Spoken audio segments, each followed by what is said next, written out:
welcome back to my channel. Weekends for me usually mean exploring a new town or having a new experience. This Saturday, my boyfriend and I went to the historic Crane Estate in Ipswich, Massachusetts, and actually took a tour that ended on the rooftop. Something to know about me is that I love going inside of buildings that I typically don't have any business going into. I love historic buildings and picturing people living their lives in them 100 or 200 years ago, and how much the world, our standards, interests, clothing, expectations, all the things have changed since then. This is from the scene in Little Women. Timothy Chalamet was here. Then we continued our journey to a close-by farm and orchard that has a reputation for having the best apple cider donuts around. We also got up close and personal with some farm animals. We secured the apple cider donuts. Wow. Maybe just some pastry. I found a sheep. Oh my gosh. Hello. You trying to get out? Yeah, you want donuts.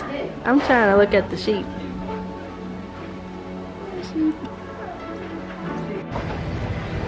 Should I get in there?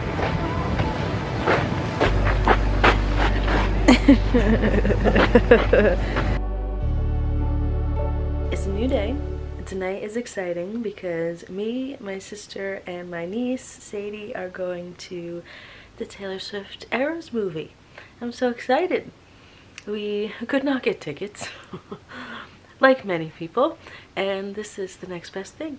So we're gonna see the movie tonight, and I think it's gonna be super crowded. Like, I think most of the theaters are playing the Taylor Swift movie, so don't know how that's gonna go, but I think it's gonna be exciting. I'm being a bad fan though. I don't have an outfit picked out. I don't have little bracelets made, but I do want to try to pick out an outfit now. And I do kind of want to go with like some sort of era and some theme, because I think that's fun. And I was really trying to do Fearless. I have like this little cream dress on that I thought was going to work, but it's not. It's not going to work. I have another cream dress.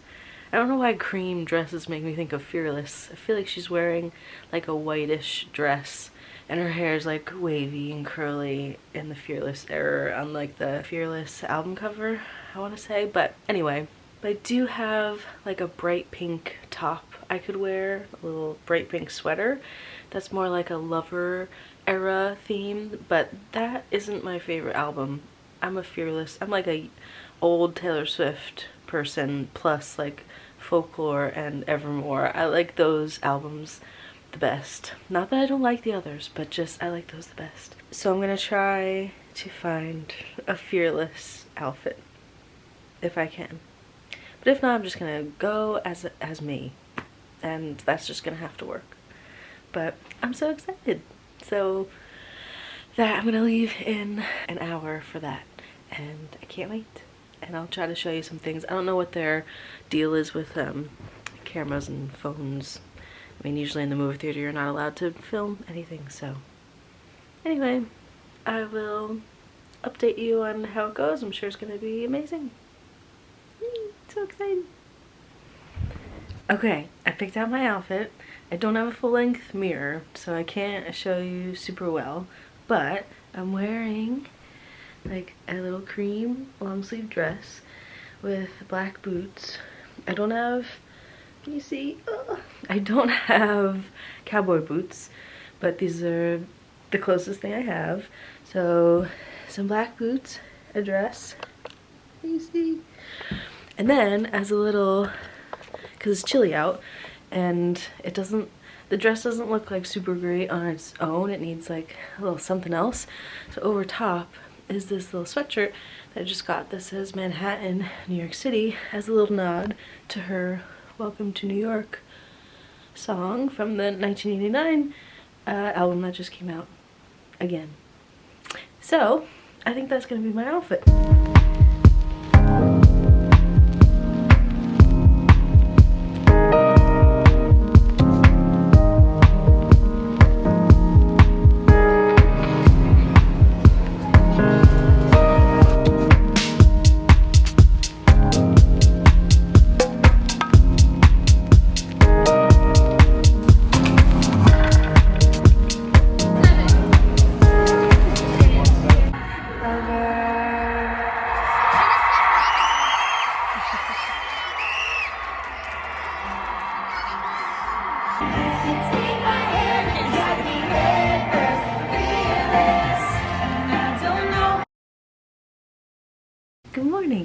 It is a new day, and I have been reading a lot recently, so I wanted to talk about some book recommendations.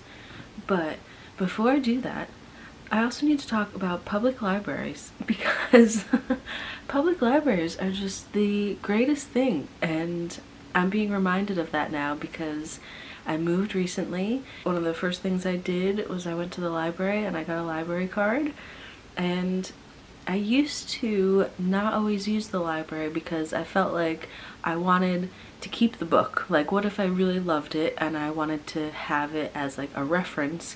Because I think for a long time I was reading a lot of kind of self-help psychology type books where I would want to look back on it. So I would want a physical copy to keep. But lately I have been reading more like kind of romance novels, which I've never really read before, and it's a new little genre for me, but I'm actually really enjoying it. It's, you know, a lighter read. It's kind of fantasy. It's kind of like a Hallmark movie playing in your head, but better than Hallmark movies. So yeah, public libraries are just amazing for books that I don't need to keep with me forever. I don't need to carry them around every time I move in my life, but I want to take in their story. So it's really perfect for that. Also, libraries have so many other resources too. Like the Crane Estate that we went to earlier in this vlog, they have discounted tickets at the library. So all you need to do is have a library card, which is free. You just go to your local library, get a card, and at least up here they will have all these museum passes, all of these discounted tickets for things. So the Crane Estate is part of the trustees, I think. So it's kind of like a Massachusetts wide organization. So you just tell them that you're trying to go to a trustee's location at this certain day, and they give you this ticket that you can use when you go to check out, and it's discounted. And it was literally the difference between going and not going. If we paid regular price for 2 tickets for that tour at the Crane Estate, it would have been $60, and with the discount it was $30 for both of us to go. So if it was $60, I probably would not have gone, but $30 for 2 people to go, of course, like I'll definitely do that. So it is a great resource. So I'm just plugging local libraries. Check out your local library. It's nothing new, but like if it's not a resource you're using, get on it because it's a great resource and it's free. Okay, anyway, what started this whole new genre of reading was I saw this recommendation for this book, Before We Were Strangers, by Renee Carlino. The person that I saw this recommendation from was Carrie Murray, like kind of vlogger person on YouTube too. She mentioned this on her Instagram, I think, and said that it read a bit like Just Kids by Patti Smith, and that is my favorite book. I think I can say it's my favorite book. I have it right here. Just Kids by Patti Smith. It is the best like coming of age, best love story, best how to become a creative and how to make it in the creative industry. It's New York in the early 70s when like all of the important people are there. Like she's running into Bob Dylan at the Chelsea Hotel, like that level of just prime music time. It was like prime New York, prime music. It was incredible. So it's like that time period too, which just elevates this story. It's just so many things about it. It's just perfect. I love this book. So if you haven't read this one, read Just Kids by Patti Smith. So when I saw that Carrie said that this read a little bit like Just Kids, I had to get it. So it's definitely not the same. Like it's a fiction story. This Just Kids is about Patti Smith's actual life and relationship with Robert Mapplethorpe, who's an artist, but this is, you know, a fictional love story, but it takes place in New York, so there's like a little bit of that New York like magic in it. But then it's just like a good love story. It really like draws you in. I like their relationship that they have is very sweet, and there's a couple little like twists and turns. I just think it was written like pretty well. It's captivating, and I just really enjoyed it. The story like stuck with me for a while. So reading this, then I was like, oh, okay, I'm missing out on this whole genre of book. So it really inspired me to read more. So I don't have it because I returned it to the library, but I read 7 Days in June by Tia Williams, and that was also great, like very movie-esque. I guess this happens when you're reading any book, but you kind of create like the movie in your head to go along with it. You're like picturing all the characters and everything that they're doing, but it was like especially like movie-esque. Like I love thinking back on the story and kind of replaying it in my mind. Again, really sweet story, a lot of like social stuff interwoven in it. The characters are both writers. I like that element. I think I like when the characters are like creatives of some kind. Even in this Before We Were Strangers book, the guy is a photographer and then the girl is a musician, so I think I'm drawn to stories with creative people in them. I will say too, I am not a fast reader, really. Like I like to take my time. I like to make sure I'm getting it all in. But this Before We Were Strangers book, I read this in 2 days, and you know, it's not huge, but it's like 300 and something, yeah, 310 pages. So like, you know, I read this in 2 days. Like I said, I'm not a super fast reader, so it kind of gave me like confidence too. I was like, oh, I can like use the library, because sometimes I would feel like, oh, I only have the book for a couple weeks, like I'm not going to be able to finish it in time. But when I read this in 2 days, it gave me the confidence of, oh, okay, I can churn through some books. I can, you know, use the library and do that. So it gave me some confidence. So then the 7 Days in June book I read pretty quickly too. So I was feeling good. I was like, oh, I'm absorbing all these stories and all these words, and it felt really good. And it also felt really good to have something to do not on a device or a screen. Like, God, I'm on a screen all day for work, and then when I'm relaxing, I'm like, you know, on my phone or watching a YouTube video or making a YouTube video, and like that's all on the screen too. So anyway, so Before We Were Strangers by Renee, Carlino, Just Kids by Patti Smith. And then in the same vein, a book that I read in the past, I got this from a little like a little library in someone's neighborhood. I was visiting Cape Cod once, and there was this little neighborhood library, and I took this, and this ended up being a great book too. This really stayed with me for a long time. The People We Keep by Allison Larkin. And I feel like I've talked about this book before, but this is even the reason that we went to Ithaca, New York, and I have a whole video about that, so I'll put that here. Yeah, we traveled to Ithaca to check the town out because this takes place in Ithaca, and it just like gave it a really magical feeling, so I wanted to check it out. And this book is really sweet as well. Coming of age kind of love story-ish again, but it's like more so about finding yourself, I think. And again, she's like a creative person too. I can't remember now what she does. I think she's a musician as well. A story about kind of like making it, or trying to make it, and trying to just have a fulfilling life and be surrounded by people who love you and accept love, things like that. So I recommend this book. I feel like it's in the same vein as these. And then this I haven't read yet, but because I loved the Before We Were Strangers book so much, another book I saw at the library by Renee Carlino was Wish You Were Here.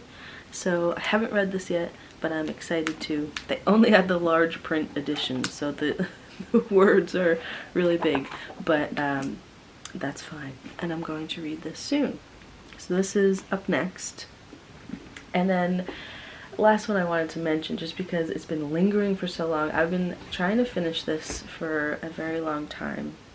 It's a book all about Mick Jagger, and it is all about his life. It's not a memoir, he is not the one that wrote it, but in great detail recounts his life and his relationships. It is a lot about all the people he had sex with. It's a lot of that, but it is really interesting, and I love, you know, someone as big as Mick Jagger and the Rolling Stones. Like, I love hearing how they got started and, you know, what they did in the beginning to make it. What were they, how did they meet each other? Like, what were they doing to get involved in music? How did they become good at what they do? So I really liked the beginning stages of the book where it talks all about that and his earlier life and the early parts of the Rolling Stones. And then after a while it just kind of like gets repetitive, where he's like getting older and it's just like all about him like trying to hook up with people, and it's kind of the same thing, but and all of his like marriages and the drama with that. But still, it's interesting. I probably have like 50 pages left, and I'm just gonna finish it soon, but I am enjoying this though, and it's really nice to read up on someone who has had such a huge influence on the world. Yeah, there's some things in this book that I was not happy to find out about, and a little conflicting to say the least, but at the same time he's also like a genius in his own right, so I'm enjoying this as well. So I'm probably gonna finish it soon. I gotta finish it soon. So those are all the books for now that I wanted to share with you, and there are plenty of other books that I have read and want to read that I can share as well in the future. This is kind of just like the more romance novel type books that I've been reading lately, which is new for me. So there's other genres that I really love, so I will be sure to plug them in here and there, because reading is great and you should go to your local library, if I haven't said it enough. So that is all for this vlog. I'm going to end it here, and I will start up another one soon. I might want to talk more about like music stuff, so if you're interested in that, be on the lookout for kind of music related things. I kind of want to talk maybe about songwriting, or maybe about how I release songs on my own as like an independent artist. Yeah, maybe more music content coming up that I want to kind of talk about and learn from other people too. So yeah, so I'm gonna end it here, and I will talk to you soon.